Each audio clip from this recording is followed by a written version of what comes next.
Hello, everyone. Welcome. Today is the first day of #causeascene conference in Chicago, and this is Jason. Hello. He is hosting us. He is a member of the League of White Men, and he has been rocking. And so I really want to ask you because I'm doing this conference because one of the reasons is, as we know, many underrepresented and marginalized individuals don't have a platform. Right. But as a privileged individual, why is it important for you, one, to be a part of the League of White Men, and two, why did you jump on this opportunity? Okay, so one, this isn't about me. This is about you. So if I could have opted out of this, I would have. Anyway, there were some moments a couple years ago, and I'm aware of all the stories and every horrible thing that comes out, and continuing the conversation about how do we prevent this next horrible thing.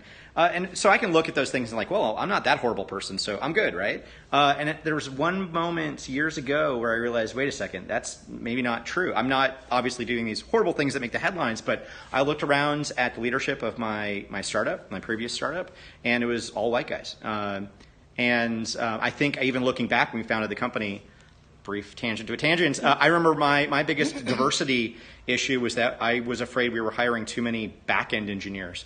And because we were a front-end engineer testing company. Anyway.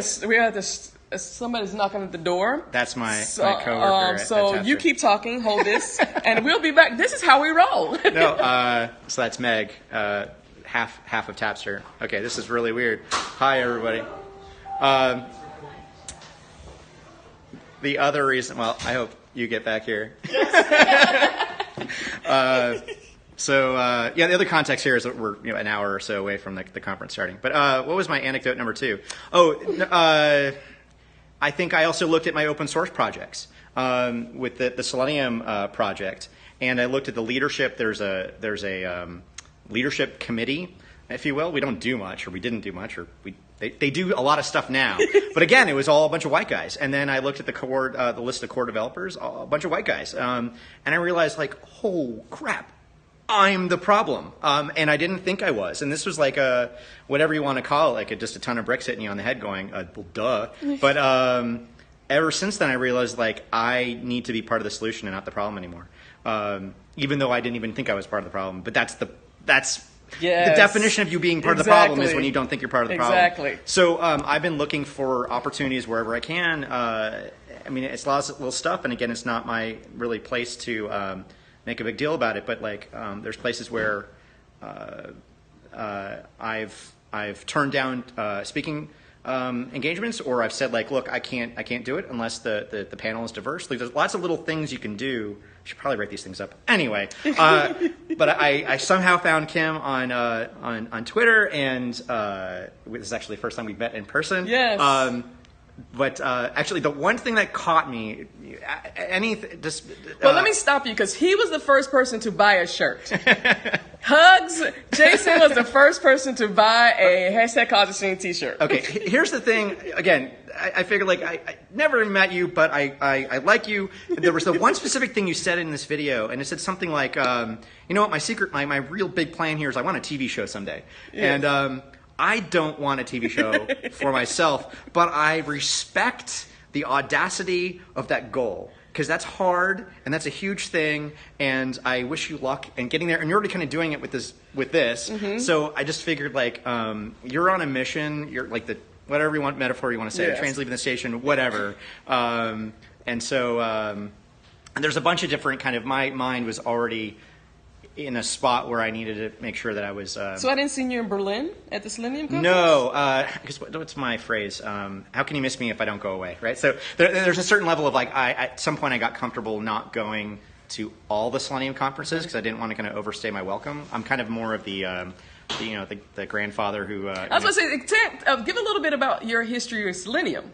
So I started the project, that was 2004, a long time ago. Yes. Now, its dream, its mission, I think, and there's a certain level of it fulfilled its goals, right? Like, it was we got finally all the browser vendors together to decide that testing browsers is important and important to take seriously. And so now, like, the huge mission of the project was to get all of the browser vendors on board, and there's now a W3C standard that's suspiciously identical to the Selenium WebDriver standard, right? So anyway, blah blah blah. But it's a very I guess ancient internet project at this point, but the webs are still a thing, and therefore, if you're going to make something, you need to test it, and so anyway, Selenium's still relevant to this day. Okay, anyway, I just wanted enough to about me. No. I wanted to put some context in there because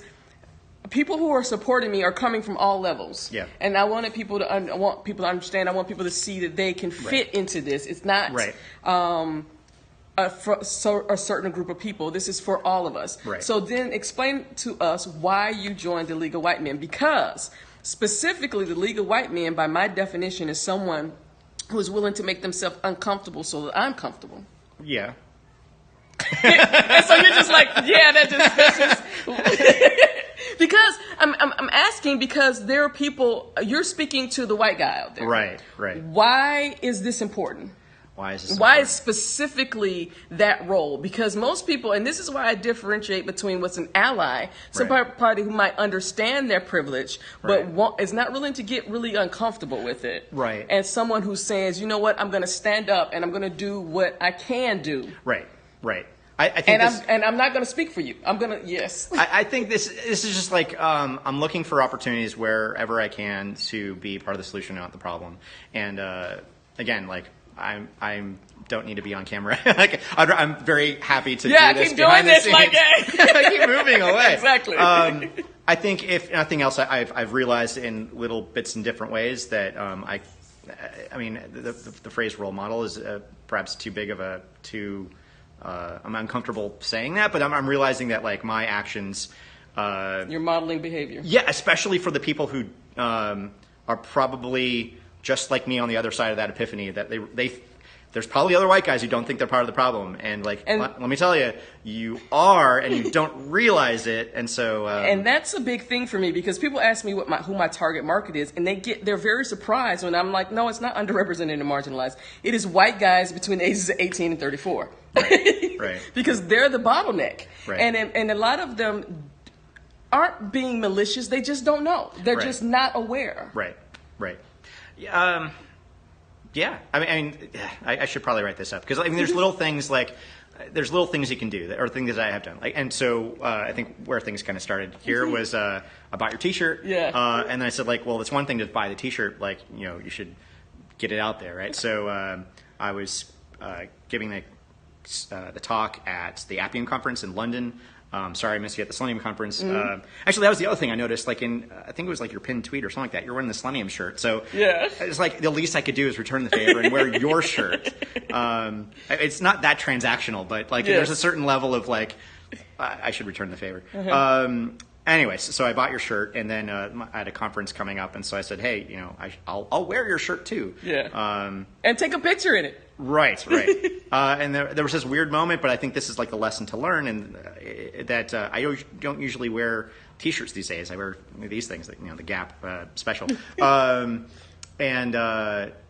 so I almost chickened out of wearing your shirt at the conference, even though you didn't even ask for it. I said I would. But that was this moment that I got from you that that is a key, one of those.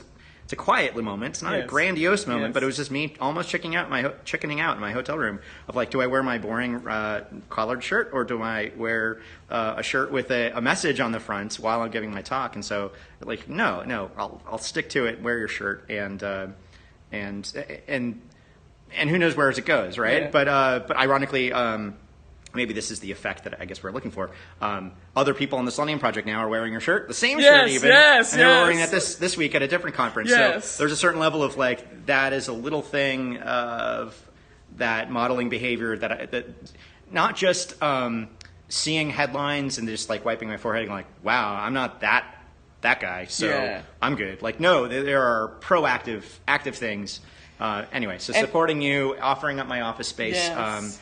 And just getting your road show off on a good start, that was just I looked at it as that's one thing I can do. I don't know how this cosmically gets you where you need to go, but this is something I can offer. Because of this, we're already booked in San Francisco. Cool. We're going to London and going to Austin, Texas, doing Excellent. another Selenium guy. Cool.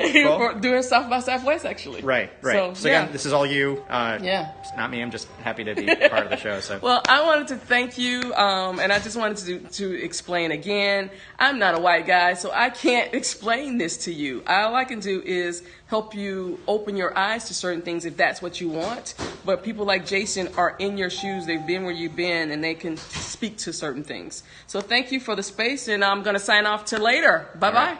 Bye.